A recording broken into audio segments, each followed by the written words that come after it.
Can you make a rollout sugar cookie that actually tastes good? Now, while this is an entirely subjective take on sugar cookies, I'm gonna say yes. And that is by switching out the white sugar for entirely brown sugar. You're gonna have a slightly darker cookie, but if you're new to sugar cookies, who cares, right?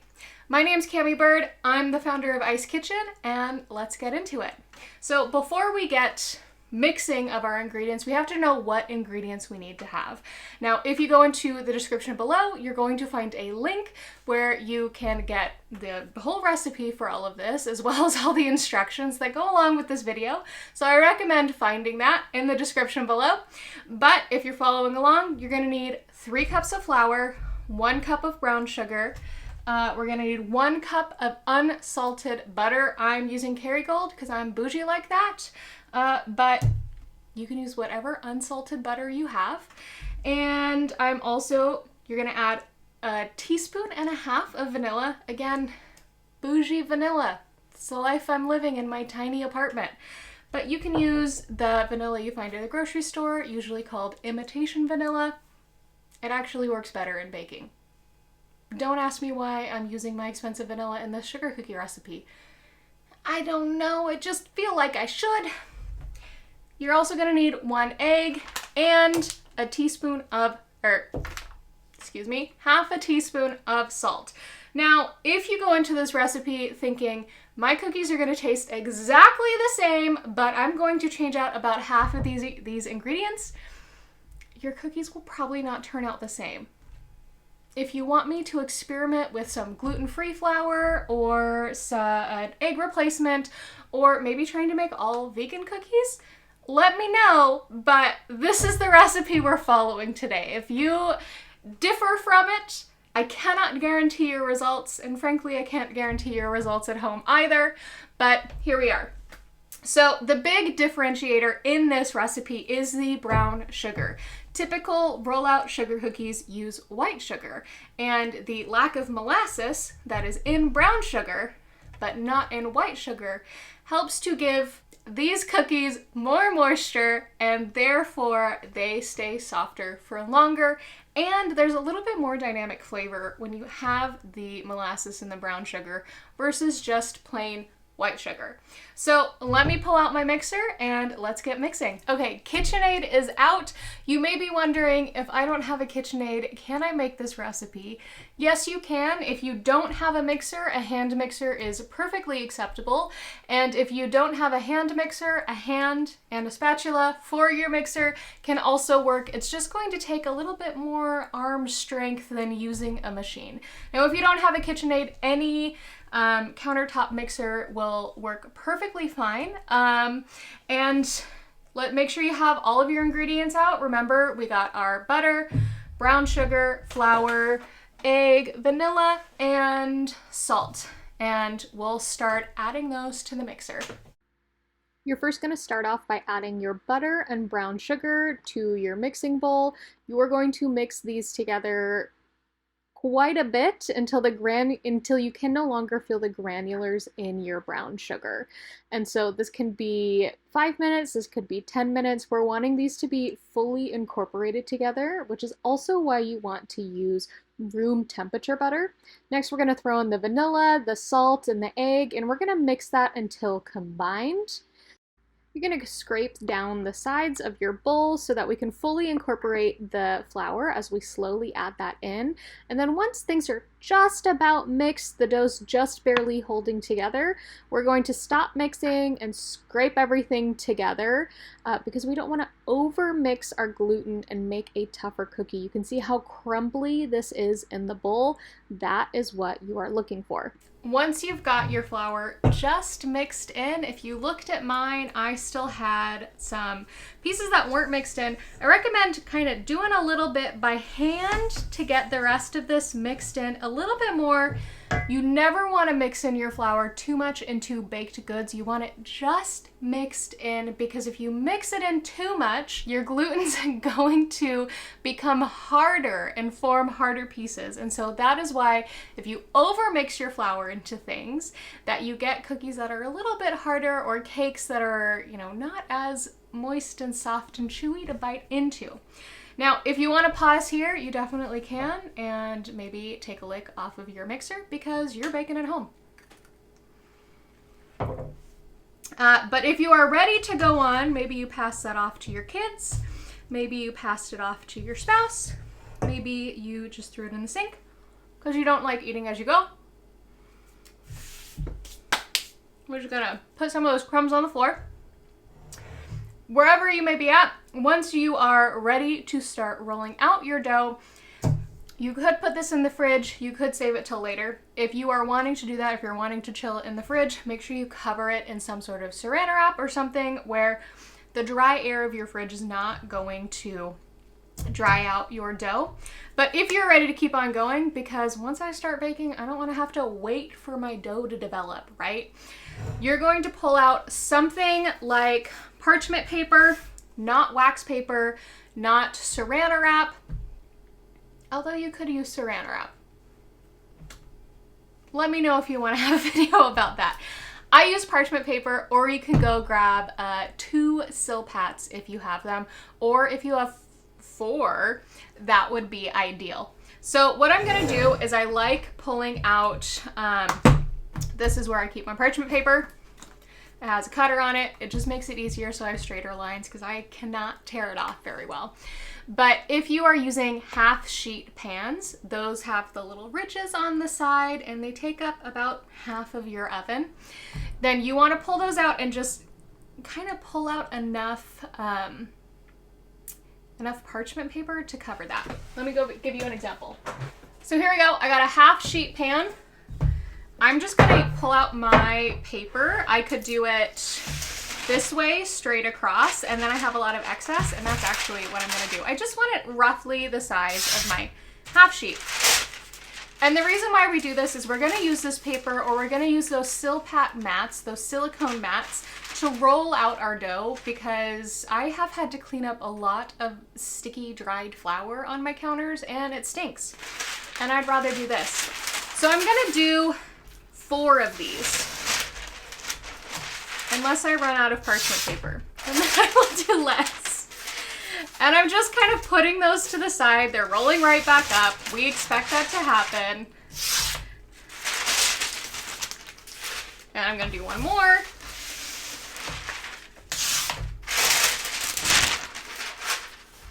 And then I'm gonna set these things to the side.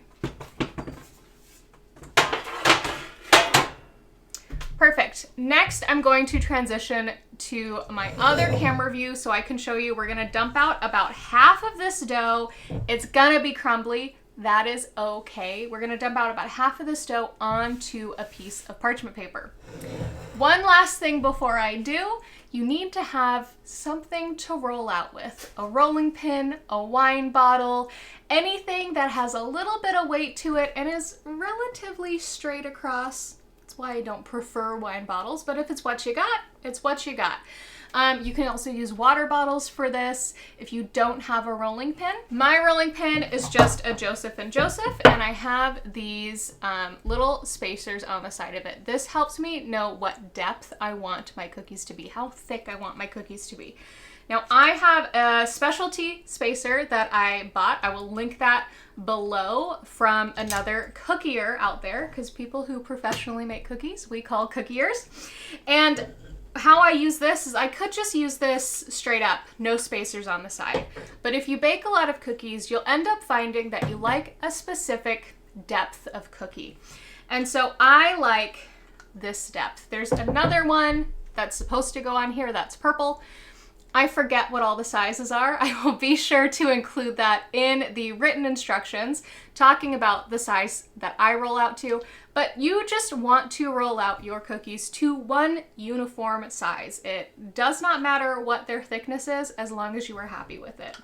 The only thing the thickness is going to change is how long you're going to bake them for, because if your cookies are slightly thicker, you are going to need to bake them for just a little bit more time. Honestly, maybe a minute, maybe more.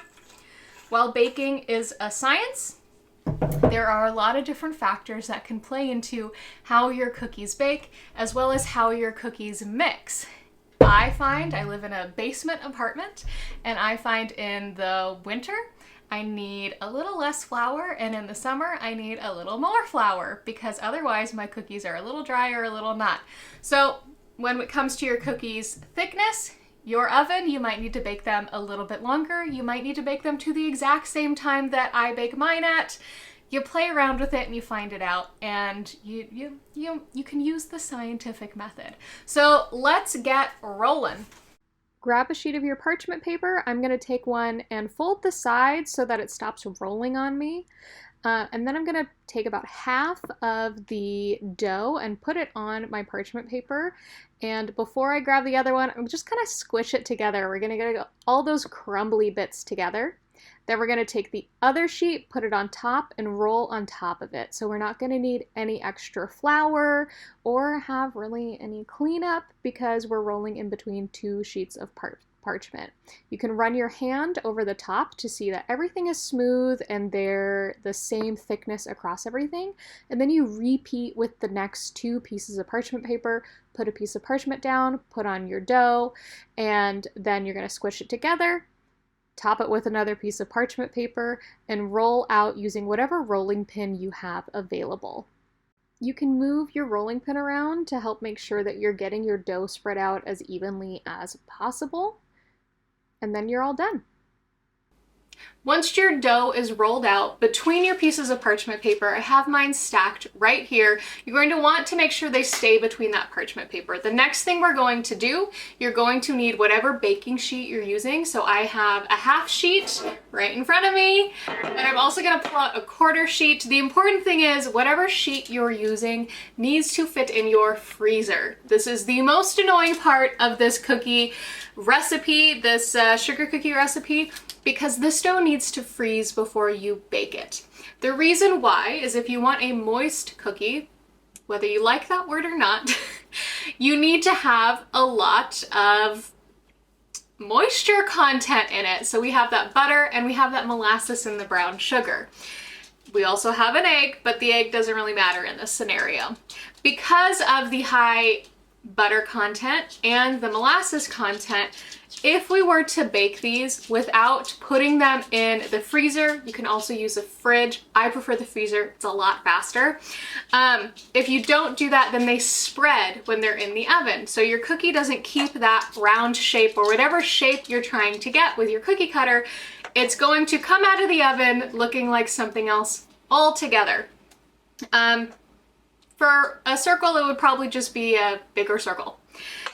So you want to have a little bit of space, moving one of your dough sheets to the side, and also having whatever sheet you're using. In this example, I'm gonna use a half sheet. I moved one of mine behind me. You're gonna start by taking off one of the pieces of parchment paper from the top and placing it on your cookie sheet. Now, if it is too big for your cookie sheet, be sure to trim it so that it fits in nicely, because we want very uniform looking cookies. And if we have parchment paper that is kind of curling up at the side, that can change how our cookie looks. So you definitely want to trim it down, and then you can get to using your cookie cutters. Start by grabbing your baking sheet and one of the 4 pieces of parchment paper that you're utilizing and cut it down to the right size of your baking sheet. In this example, I'm using a quarter sheet because they're the only ones that fit in my freezer. After you roll out your cookie dough and you cut it in the correct shape that you're wanting, you're going to stick it on this baking sheet that's aligned with parchment paper or Silpat if that's what you're using, and you're going to stick it in the freezer for approximately 10 minutes. If you don't have access to a freezer, you can stick them in the refrigerator for about twice that time. And you can see these are keeping their shape just fine because we use that room temperature butter and not melted butter. Once you have cut out the correct shape, whatever shape you're wanting to do with the 2 rolled out cookie dough sheets that you had, you're just going to combine them. You can see I'm just squishing them between our 2 leftover pieces of parchment paper, rolling them out. Then I'm going to use my cookie cutter so I can continue utilizing this dough. because we didn't over mix them to begin with, we can still get very good chewy cookies out of this dough, even though we are still handling it over and over. And I just continue to repeat this process. You can see I just folded over the parchment paper because we don't have that much dough left. And I'm just going to keep cutting out as many cookies as I can. And this one, I think I get down to getting one cookie cut out of it. Cool. Take that out. Repeat the process over and over, rolling out cookies, cutting out a shape, and I think I have enough dough to get one more, and then I just have a tiny bit of dough left over. If you're really crunching for time and you're trying to get these cookies baked as quickly as possible, as soon as you finished your first half or quarter sheet or whatever size cookie sheet fits in your freezer, be sure to turn your oven onto 375 so that while those cookies are sitting in the freezer, chilling, your oven is preheating. As soon as your oven is preheated, or after 10 minutes, you want to make sure your cookies are in the freezer for at least 10 minutes, then you can put them in the oven and start baking them. You're going to want to bake 8 to 10 minutes because as we know, baking is a science, not an art, and depending on how accurate your other oven temperature is, how thick you made your cookies, they may take a little bit longer or a little less time to bake. So the first one that you put in the oven, you're going to want to watch the most carefully. But if you're multitasking, you put them in the oven, you finish rolling out your cookie doughs, you put another sheet in the freezer so that every time a sheet is baking, there's a sheet sitting in the freezer waiting for its turn and cooling down. Once you are done rolling out all your cookie dough, you'll be left with some scraps. You can totally munch on it if you are comfortable with the salmonella risks with your raw eggs, and if you're not, you can toss it because you shouldn't have too much left. We really try and utilize all of the dough that we put together. Now, if you do not have space in your freezer to chill your cookie dough before it goes into the oven, you certainly can put it in the fridge. It will just need to be in the fridge for twice as long. So if you're putting it into the freezer for 10 minutes, you will put it in the fridge for 20 minutes. Now, if you live somewhere incredibly cold, you could just put a cover on that cookie sheet and stick it outside. But again, you want to think about the temperature. If it's just 32 degrees outside, you'll want to make sure that it's out there for about 20 minutes versus if it is 10 degrees outside or 0 degrees outside, it can only be out there for 10 minutes. And you'll just continue the cycle of putting in the freezer, putting in the oven, and then pulling out.